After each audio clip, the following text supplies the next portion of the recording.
Sherie, I'm going to start with you. You have been away from the musical stage for some time, I think since 2011.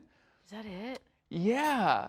I mean, why come back with Little Shop? I mean, it's a great show, but why so long away from the musical stage? I was busy. I was just looking, just waiting for the right thing. Yeah. And the right time with the right people. And Was Audrey like one of your dream roles to take on? no, I know that is annoying to people that went to school for musical theater, and I'm supposed to know the show, and I'm supposed to have dream roles set up.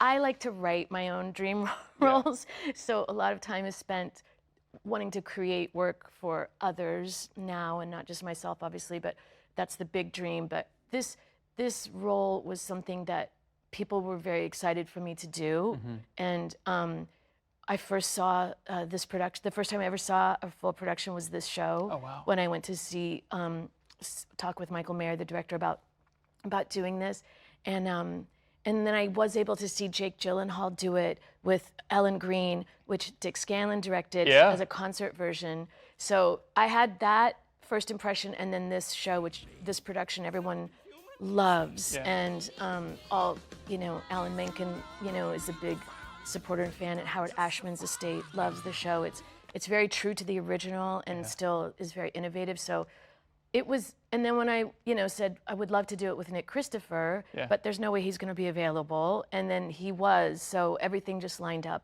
James, talk about a dream role for you to dive into. I mean, you get to be funny, you get to be crazy. I know. Were you a fan of Little Shop prior to signing on to this? Yeah, I was a huge fan, and I actually think I have you beat because I haven't done a musical in New York City since 2009. Wow, what was that, Rock of Ages? Rock of Ages. Okay. And so, it's funny, I was always thinking, like, I've known Michael Mayer directed the first thing I ever did in New York when I was 22. We did this play, Stupid Kids, at the WPA Theater where Little Shop started. Yeah. And Howard formed with Kyle Rennick. And so when this production was happening and they started replacing Christian, I went to school with Christian, so. Christian Borle. Yes, correct. And I kept thinking, like, is somebody gonna call me? Is somebody gonna call me? Michael, you gonna call me? Like, when is this gonna happen? And so when it did, I was really, really excited about it. And it was one of those things where I was like, yes, it is the perfect musical. There's no fat on it. It moves very quickly. It's incredibly efficient. I know one of the things when I came in, and I know you've probably heard this too, is the estate is very protective of it being the way it is and the way Howard intended it to be.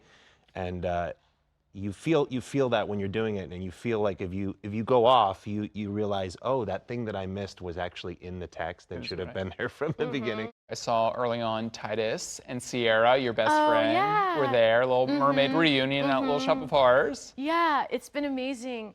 It's been weird, honestly. Like, how many people come to the show that are younger people and say, like, you're the soundtrack to my life, and they're, in their 20s, and they know Little Mermaid, they listen to Aida, they listen to the last 5 years. And what's strange is that I've loved Titus, and obviously Sierra's one of my best and longest, dearest friends. And I didn't invite anybody, and they just show up. You know what I mean? Like, they just arrange it themselves. They're the best kind of friends to be like, we know you don't want us to be there, we're going to be there. Sherie, as we wrap, the last 5 years, a show that you really put your stamp on with Norbert Leo Butz, Jason Robert Brown's great musical, is making its Broadway debut. A revival is coming. Just thinking back to that time, how does it feel to know that you are so much a part of this show, now it's making its Broadway debut? It's amazing. Life is amazing where it takes you from, like, moving to New York, not knowing one person. I came here, stayed at the Salvation Army Residence for Women.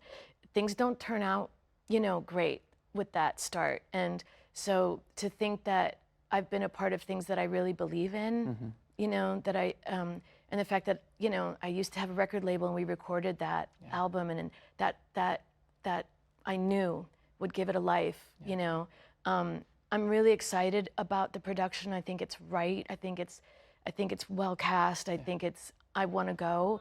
I saw it one time with Adam Cantor and Betsy Wolfe. I saw that production the first time I ever saw it. Wow. So I'm a fan of the show. And I finally, during the pandemic, listened to the cast album for the first time. I never listened to it. Your cast album? Yeah, I never listened to me singing or anything. Oh, and then, wow. so what did you think? I thought you know, Norbert did a really great job. Stop! Come on. No, so it's good. It's a process. You don't want to like sit in anything. You just want it to keep moving forward. So I'm glad it's moving forward into this new time, and new people get to experience the show. Thanks for watching our YouTube channel. For more stories in your communities, click the subscribe button right here. You can also download our app or watch us on TV for the latest news and weather updates every 10 minutes and more. We'll see you then.